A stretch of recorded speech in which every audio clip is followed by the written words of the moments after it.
Break नंतर पुन्हा एकदा स्वागत मित्रो.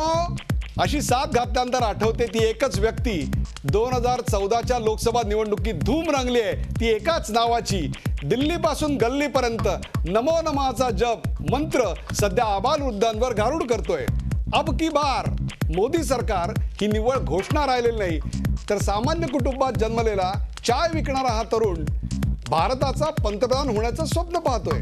दिल्लीचा तख्त काबीज करायला निघालेला हा गुजरातनो शेर आज या क्षणी साक्षात त्यांच्यासारख्या दिसणाऱ्या रूपात आपल्या बरोबर आहे. झी 24 तासवर स्वागत करूया विकास महंते यांचं. विकास महंते, तुम्ही जेव्हा या स्टुडिओत आलात तेव्हा मला आश्चर्याचा धक्का बसला. तुम्ही मोदींसारखे दिसता असं प्रचाराच्या रॅलीज मधनं आम्ही पाहिलेलं होतं, ऐकलेलं होतं. परंतु आता तुम्हाला इथे बघताना जाणवतंय जवळपास 90% तुमची संपूर्ण पर्सनॅलिटी ही नरेंद्र मोदींसारखी दिसते. मला सांगा, आपण नरेंद्र मोदींसारखं दिसतो असं जनतेला कळल्यानंतर तुमच्या आयुष्यात काय फरक पडला?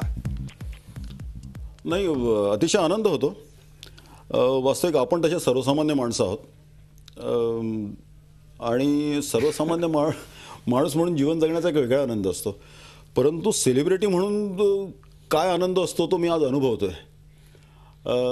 अनेक ठिकाणी ज्या वेळेला मी जातो, आता रॅलीमध्ये तर गर्दी असते, तर तिथे अक्षरशः लोकांच्याशी झुंबड उडते माझ्याबरोबर फोटो काढण्यासाठी किंवा शेक हँड करण्यासाठी. आणि त्यांच्या चेहऱ्यावरचा जो आनंद असतो की त्यांना कुठेतरी असे वाटतं की आपण मोदी साहेबांना नाही भेटलो, त्यांना तर आपण शेक हँड नाही केलं. त्यांच्या चेहऱ्यावरचा जो आनंद पाहिल्यानंतर मलाही त्याचा खूप आनंद होतो.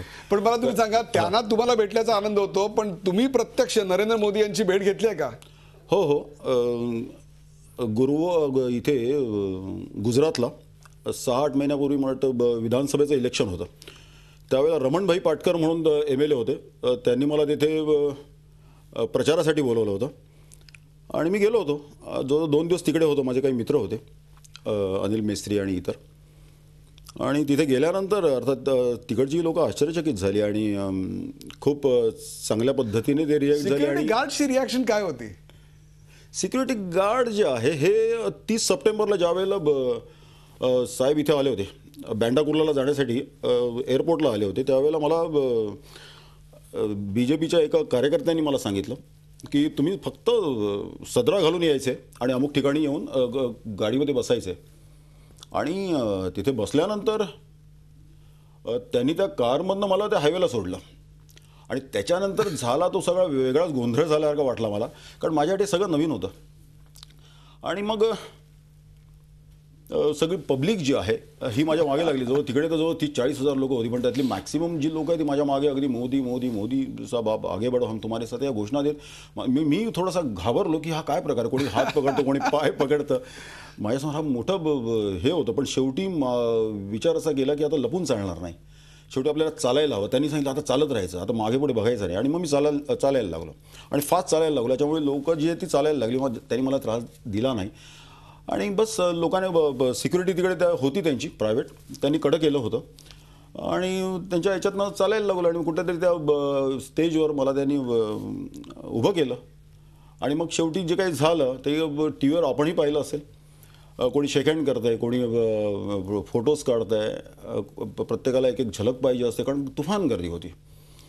तर हे प्रकार मी खूप चांगले अनुभवले. आणि मग शेवटी त्यांनाही प्रश्न पडला की या व्यक्तीला जर का इथे काही झालं तर याची पडसाद काय होती. मला तुम्ही सांगा, मोदी जर उद्या खरोखरच भारताचे पंतप्रधान झाले तर मोदींसारख्या या दिसण्याच्या साधर्म्याचा नेमका तुमच्या आयुष्यावर काय परिणाम होईल असं वाटतंय?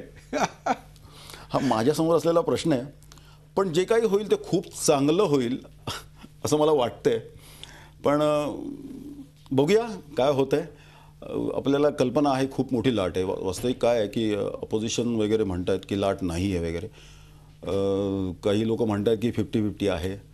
परंतु खऱ्या अर्थानं मी अनुभवतो, मी ज्या वेळेला बाहेर जातो त्या वेळेला लोक ज्या पद्धतीने रिॲक्ट होतात, म्हणजे मला आता बाहेर सहज जाणंही थोडंसं कठीण झालेलं आहे. कॅप वगैरे घालून जायला लागतं. तर तो एक भाग आहे. पण ठीक आहे, काही ठिकाणी ज्या वेळेला गर्दीत वगैरे जातो, रॅलीला वगैरे जातो, त्यावेळेला तुम्ही अशी कॅप घालून जाऊ शकत नाही. तर त्यावेळेला लोक खूप पुढे येतात, खूप प्रेम देतात. तुम्ही प्रचाराच्या या काळामध्ये तुमचं जे वैयक्तिक सर्वसामान्य आयुष्य आहे जगतोय, पण काय असतं आपल्यासाठी सगळं नवीन आहे. ह्याच्यामुळे त्याचाच एक वेगळा आनंद आहे आणि तो आनंद मी घेतोय. परंतु नंतर काय होईल हे आज मला माहिती नाहीये. मोदींना स्वतःला कविता करायची आवड आहे याची कल्पना आहे आपल्याला? हो हो, जरूर जरूर. मी त्यांचे बरीचशी पुस्तकं माझ्याकडे आहेत, त्याच्यात कवितेचं भरणा जास्त आहे. आपण काही कविता केल्या आहेत कधी? कवितेंचं मला प्रेझेंट करायला आवडतात. काही कविता मीही लिहित असतो. परंतु एक संग्रही कविता त्यांची आहे. ती कविता मी गुजरातला गेले असताना एका व्यासपीठावर CP ठाकूर वगैरे बसले होते आणि त्यावेळेला ती कविता मी म्हटल्यानंतर लोकांनी खूप चांगला रिस्पॉन्स दिला. ती कविता अशी आहे, हर समस्या का समाधान निकालते हो, हर समस्या का समाधान निकालते हो, मुर्दे में भी जान डालते हो, आप तो वो भगवान हो जो बिना तपस्या के वरदान देते हो. मानता हूँ खुदा को, मानता हूँ खुदा को, उसने मुझे ये दुनिया दी है, पर आपने मुझे जीने के लिए खुशियाँ दी है. डूब ही जाती मेरी नाव अगर आपका किनारा ना मिलता, कुछ कर जाता आखिर मर जाता अगर आपका सहारा ना मिलता. जीने के लिए पहचान और होठों पे मुस्कान देते हो, आप तो वो भगवान हो जो बिना तपस्या के वरदान देते हो.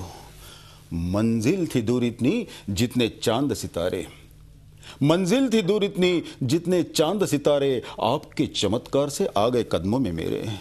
मेरी जंग में हार ही जाता, मेरी जंग में हार ही जाता और मैदान छोड़ ही देता, जीतने का आपका मुझे हौसला ना होता. करके मुश्किल आसान हर खिलाड़ी को अर्जुन बना देते हो, आप तो वो भगवान हो जो बिना तपस्या के वरदान देते हो, जो बिना तपस्या के वरदान देते हो. झी 24 तास रहा एक पाऊल पुढे.